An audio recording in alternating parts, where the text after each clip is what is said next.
ఆయుధాన్ని సరైన మార్గంలో మీరు ఉపయోగించాలి.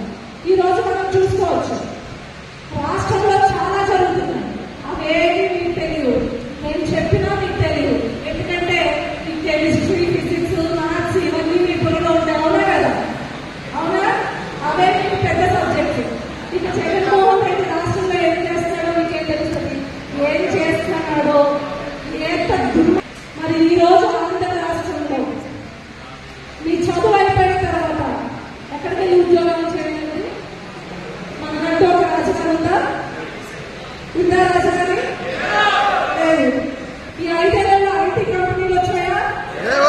వచ్చాయా కంపెనీలు? ఏ కంపెనీలు వచ్చాయి?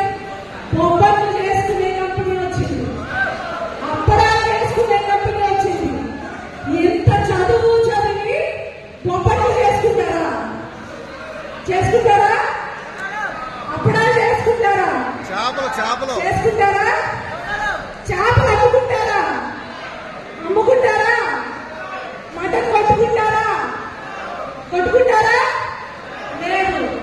ఈ రోజు పక్క రాష్ట్రాలకు వెళ్ళి మన ఉద్యోగ అవకాశాలని వెతుక్కునే పరిస్థితికి ఎవరు తీసుకొచ్చారు? జగన్ రెడ్డి. ఏం చేయాలి? వాటిని గల్లా పట్టుకుని నిలదీసే అవకాశం మనకి లేకపోయినా ఓటుతో బుద్ధి చెప్పే అవకాశం మనకి ఈ రోజు వచ్చింది. కాబట్టి మీరు ఆ ఓటును ఉపయోగించి జగన్ రెడ్డికి చెప్పు తీసుకుని కొట్టినట్టు కొట్టారు. అవునా కదా? 2014 నుంచి 19 వరకు మాన్యశ్రీ శ్రీ నారా చంద్రబాబు నాయుడు గారు యువతకి ఉపాధి కల్పించాలని శ్రీ సిటీ లాంటి దాన్ని తీసుకొచ్చారు. కియా మోటార్స్ ని తీసుకొచ్చారు.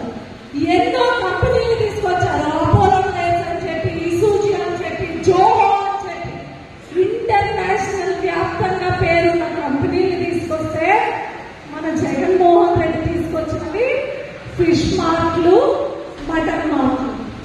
ఇలాంటి దౌర్భాగ్యపు పరిస్థితికి తీసుకొచ్చారు.